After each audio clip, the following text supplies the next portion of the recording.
Hi, it's Laura at Aquamarine18 Tarot and Books. Thanks for stopping by my channel today. Welcome or welcome back. In this video, I'll be sharing my TBR for August 2024. That is the list of books that I plan to read in August that I may or may not get to, which probably won't be inclusive of all the books I read in August, but I really like making lists. So my August TBR has a theme. And that theme is sequels or books that are in series and are not the first. I don't know if does sequel apply to things that aren't second? Like, is a third book a sequel too? I don't know. Anyway, I have a lot of series on the go. And I've already mentioned in another video how tremendously excited I am about Absolution by Jeff Vandermeer, the very unexpected fourth book in the Southern Reach trilogy, which will be coming out in October. Now, I have a copy of it, and I'm not reading it yet because I'm waiting until closer to October. I'm going to book a day off work for Absolution and just inhabit that Southern Reach world again, but it has inspired me to make a month of sequels. So other than one non-fiction book, which I will talk about at the end, which is for a book club that I participate in locally, all of the books in my list for this month are books in a series that I've started but not finished. Some of these will mean, if I get to them all, that I will actually finish some series this month, and others are installments in series where further books have been published or are expected to be published, so they'll get me further, but I won't finish. So there it is. This TBR totals 2,809 pages, which is on the ambitious side of doable based on my monthly reading average number of pages so far this year, which has been up and down by a few hundred here and there. I do have another week off work in August, so it will probably be a month where I have a bit more time to do some reading. And so I'm looking forward to this list, which includes quite a few lengthy novels. So without further ado, the first book that I would like to read is Echo of Worlds by M.R. Carey. This is a second book in a duology called the Pan-Dominion duology, so this will complete the series. And the Pan-Dominion is a alliance, is I guess the best way to explain, of a bunch of different worlds, but all of the worlds are different iterations of Earth in different kind of dimensions or different kind of timelines, if you will, who all form this kind of collective called the Pan-Dominion. And the first book in the Pan-Dominion duology had a lot to do with the discovery in one particular Earth of how to step between these different versions of Earth. And so the second book, I think, will bring back some of the perspectives that were written in the first book, as well as introduce some new ones, and we'll be able to, I think, really build on this really interesting kind of setting and setup that a lot of the first book was really, I think, spent establishing the context for this.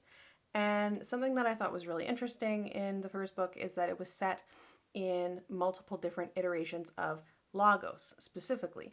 And so I'm not sure if that continues forward into the second book, but I suspect so, given that several of the characters are the same characters from the first book. I'm excited to read this one. I liked the first book a lot.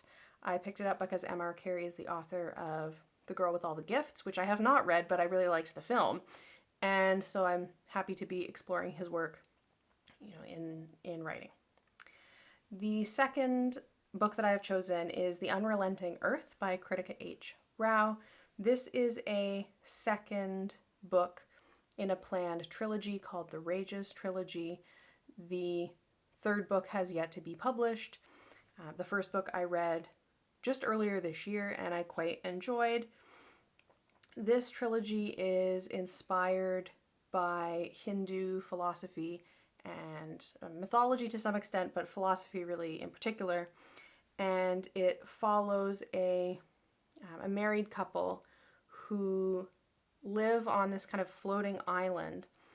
And in this trilogy, humans all live on these floating islands, having experienced a kind of weather catastrophe, climate catastrophe. There are frequent, very strong storms called rages trilogy, that are unsurvivable, basically. And so being on these floating islands up above that has allowed humanity to go on living.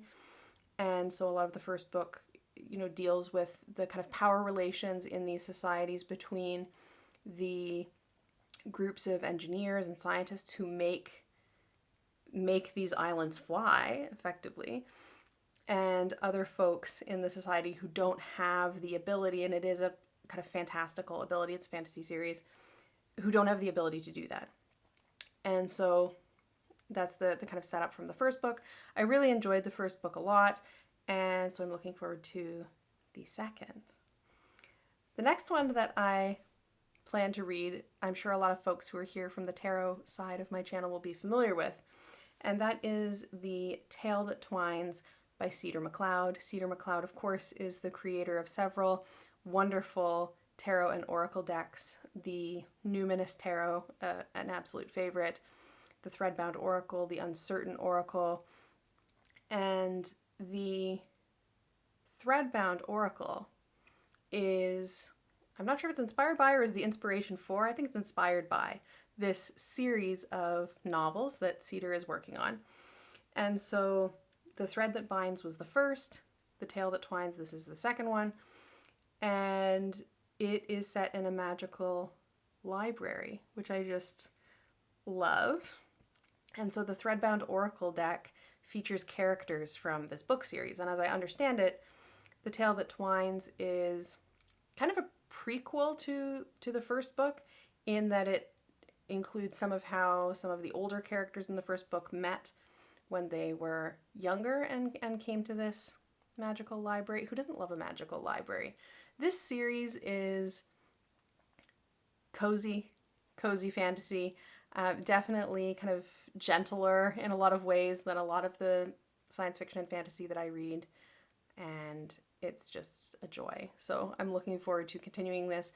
Cedar has, I think, ebook copies and hard copies. I have been getting ebook copies of this book, including at least one of them was on a Kickstarter with some other things. So I'm excited to continue that series. I have no idea how many books Cedar plans to do in this world, but I'm excited to see what they've come up with for this one. It's been sitting on my e-reader for months and months and months. So sequel-themed TBR is a way to finally get to that. Next up, I would like to read The Brides of High Hill by Nhi Vo. This was on my way too ambitious TBR for Asian Readathon for May, and was just one of the ones that I didn't quite get to. It is the fifth book, and it's a novella. All of the books are novellas. It's a fifth book in the Singing Hills cycle, and it follows cleric Chi, who is a monk, and I love this series of novellas. They are just so special, I think. So well done.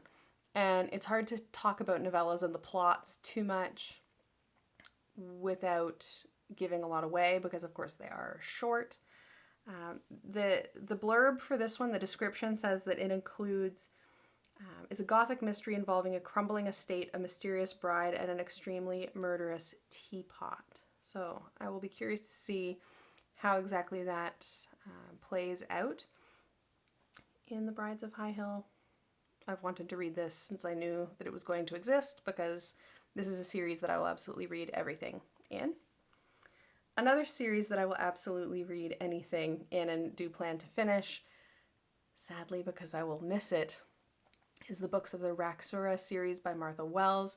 I am up to the novel The Edge of Worlds, so I'm including that one on my TBR for April. The Edge of Worlds is the fourth novel in the Books of the Raksura, but there are also some other books. So far in this series I've read 3 novels as well as 2 collections, which include a mix of novellas and short stories. It's quite a lengthy series, and this is something that I've been working my way through slowly. I absolutely love it. I'm a huge Martha Wells fan. I love, love, love Murderbot, and my love of Murderbot led me to the Raxura series, and I've discovered that I love Martha Wells' fantasy as much as I love her sci-fi, and there are other of her older books are coming out in kind of new edited versions, and I want to dig into those, but I want to wrap up the Raxura series first. So this will get me one step closer. This fourth novel is not the last, though. So I'll be in this series for a while. There's at least one more novel, if not two. I think there might be two after that. And the series is described as one of strange lands, uncanny beings, dead cities, and ancient dangers. And the characters in the books of the Raxura are just amazing. They're these kind of shape-shifting characters who have different forms. So they have a kind of groundling that they call form, that's one that walks on the ground, and then they also can shapeshift into having big wings and, of course, flying. And they are so fascinating and such interesting, complex people who are very much not human. And I think Martha Wells does that really well. And so this is a series I can't recommend highly enough. I would like to read, and this is in no particular order, I would like to read The Truth of the Aleke by Moses Oze Utomi. This is a sequel novella to The Lies of the Ajungo, which I really liked.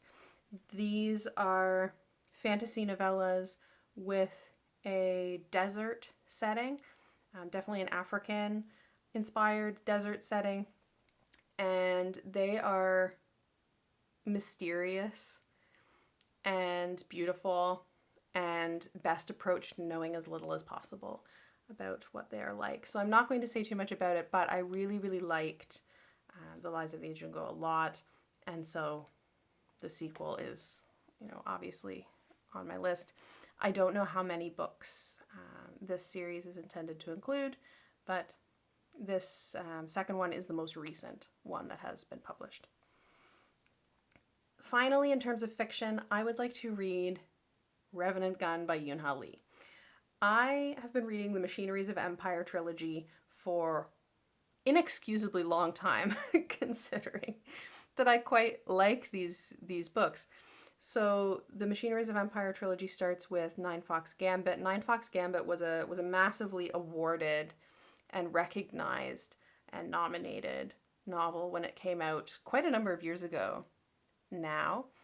And I read it closer to when it was released and then just never picked up the sequel until this year. So there were years between reading books 1 and 2. I've now read book 2. I would really just like to read book 3 and be finished the trilogy. There is a fourth book, but it's not another book in the series. It's a collection of short stories that are set in the universe of the series. I always kind of consider those books as kind of optional. If it's a trilogy or however many books that are in a more linear fashion, I treat that as when I've completed those, I've done the series. The additional book is extra bonus. I will read it at some point, but I would really like to read Revenant Gun to complete this trilogy. This is a science fiction trilogy. It is what I think a lot of people would call hard science fiction. I think that distinction is deeply problematic for a host of reasons, but it definitely has a lot of kind of intricate technological aspects to it. It is very much military sci-fi. And book 2 had some of the best character work that I've read in a long time. Book 1, Nine Fox Gambit, did as well, actually. Yoon-Ha Lee does some really interesting things in this series, wherein in the first book, a long deceased general whose consciousness has been stored, like without getting into how that happens, has his consciousness put into the mind of a living a living military leader, a female military leader, to basically take advantage of his renowned strategic mind. But this dead general with the renowned strategic mind also killed his own crew. And this is many, many, many, many years before the action of the first book, when his consciousness is kind of downloaded into someone, right? And so that continues on through the first book, and then there's the second book, which, oh my goodness, some twists in that second book. So the third book, as I understand it, is set centuries after the second. I've been trying not to read too much because I don't want to accidentally spoiler this one for myself. This trilogy has been out for enough years that there are a lot of reviews and a lot of discussion and analysis floating around, and I'm trying to kind of avoid knowing what happens. So that is my fiction for August. All sequels. I did mention one nonfiction, so I have one nonfiction book on my list. This is something that we're reading for a book club that I participate in person, locally. We're going to read excerpts of it, but I just picked up the book and plan to read all of it because it's not very long. But for book club, it's monthly, and we only read, 15 pages. Usually we read zines, we read essays, pretty short, and almost all nonfiction. But I'm going to read the whole book. And that book is Resisting Eviction, Domicide and the Financialization of Rental Housing by Andrew Crosby. And this is a book that looks at the gentrification of a racialized neighborhood in Montreal and tenant organizing to resist this, basically, through the Herongate Tenant Coalition emerging in 2016. And, for folks who don't know, this is a kind of book that gets at kind of what I do.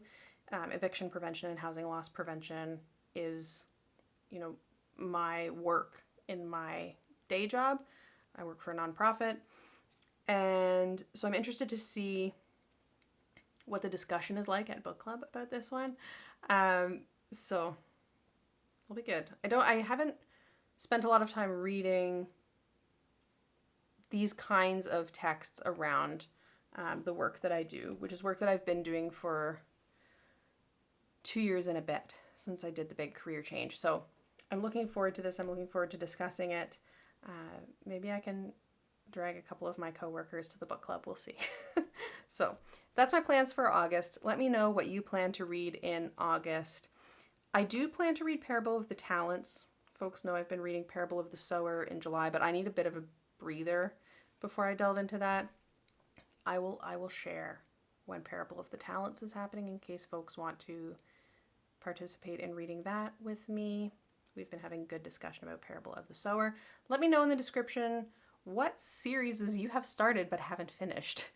Do you intend to continue them, or have you decided not to finish? Tell me about the series you intend to continue. That's the more exciting. And I will look forward to chatting with you all. I will see you again soon. Have a good one.